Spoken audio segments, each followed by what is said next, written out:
A few days ago, I received a special delivery of a Kamado Joe Classic 3, and I'm so excited.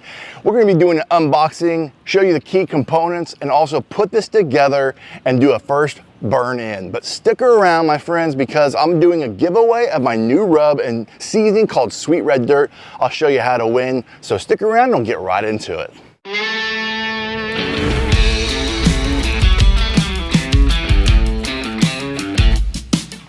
From my backyard to yours, less hate, more love, good barbecue. Well, let's unbox this bad boy, do a fast forward.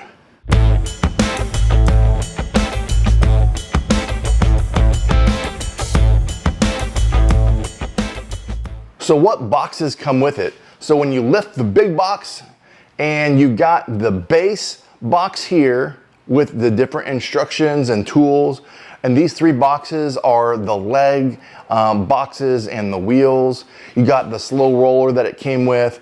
You got the side shelves down here. You got your ash tool, and then you got your control tower. So those are the boxes that kind of sit on the base of the Kamado Joe right there. And now we're gonna assemble this, the legs first, and then we'll show you how to lift and put it in, and then talk about what's inside the Kamado Joe. Let's assemble this bad boy.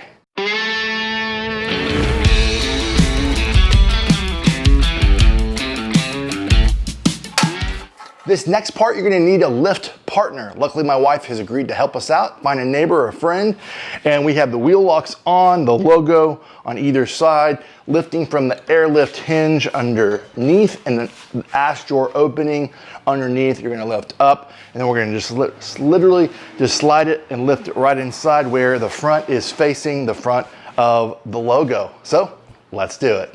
It'll make your life easier if you take things out of the Kamado Joe, then be able to lift it. It'll be a lot lighter.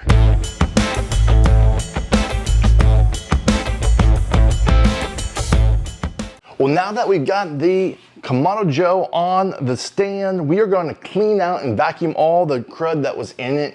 From there, we will talk through all the internal features, begin to put it together. First things first, we vacuum this out, put the ashtray on the bottom, the ceramic pedal holder right on top. This is going to allow you to slide in and out your ash tool, just like this. And my friends, you can see that's in there. And now from here, we're going to put our pedals in. All right, now we put the fire ring on here. We haven't put it in place completely, but you can take your finger and we're gonna pull these forward, or you can take tissue and put it in the back, and that's from Smoking Dad, a tip that he has shown to push things forward, but as you cook, it kind of adheres together and it's not much that you really need to worry about. But let's see if I can just attempt to get this in place. And it looks like the tissue paper did the trick. Charcoal basket, slow roller if you're using it in this position, comes in two more pieces you set on top of each other, slides on just like this.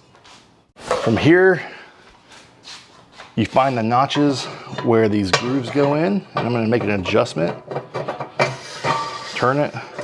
There's little knobs for this to sit in. All right, so the divide and conquer system is in.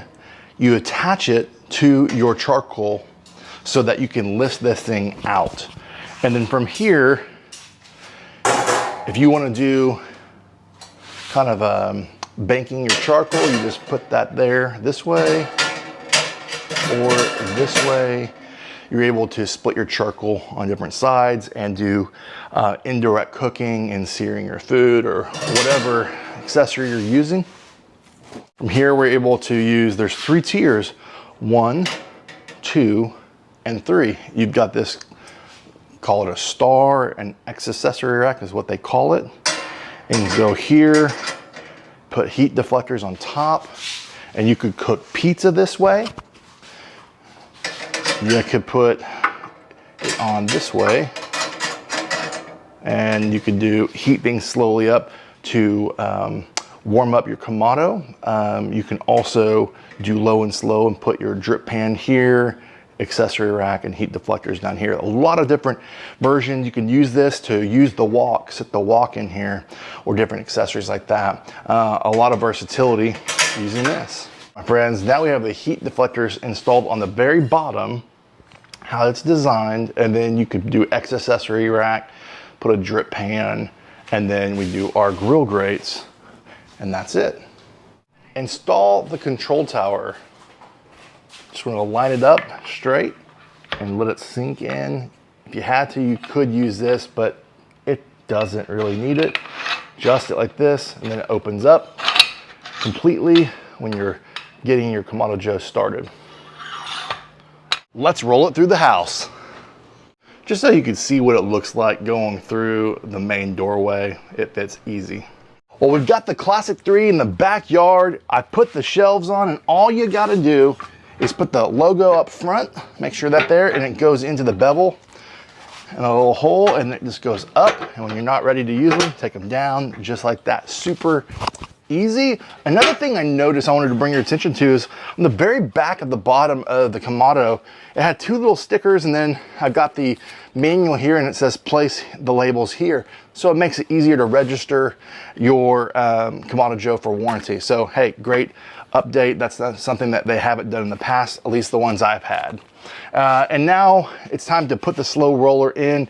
And if you put the slow roller in the front, it's just not gonna go all at once because of the width. You have to kind of angle it to do that. And so I want to show you how we do that at an angle. It fits in there. And then we can put this on top as well. So it's a great little storage base for your heat deflectors, your accessory rack, anything that you've got there that will fit under there, it goes there. Side shelves, we got the control tower on. Now it's time to fire this up. I also want to make mention, you might be wondering what this tool is the disengagement tool. And let's unlock this. Actually, it's already unlocked. And the purpose of this is if you ever have to adjust your hinges, you have to put this in there, lock it in place underneath. It keeps your dome from, it keeps it locked and in place as you have to make adjustments to your hinges. Now, one thing I haven't mentioned earlier in the video is as you put this in place, you want to make sure that the hinges are secure and just kind of make sure you're feeling all of the screws. And if you've got good placement, if the hinge, airlift hinge is secure, then it's going to be able, with your thumb or finger, able to stay in one spot. You know that that's in place, that's good. You got your hinges are right here, and sometimes those can get loose. So definitely check those throughout the year as you're cooking, a lot of wear and tear on it. And then we've got our gasket here, and this should last for a while, but there is ways to remove it and put a new one in if, down the road. So, but again, if you need to adjust the hinges, you got to put the safety tool in place to be able to secure it as you loosen things and put things back together. All right, friends, it's time to do a burn-in. So we put our accessory rack in. We've done a Pac-Man style with our heat deflectors, and now we're gonna fire it up with our Grill Blazer grill gun. Get it lit probably in 60 seconds. All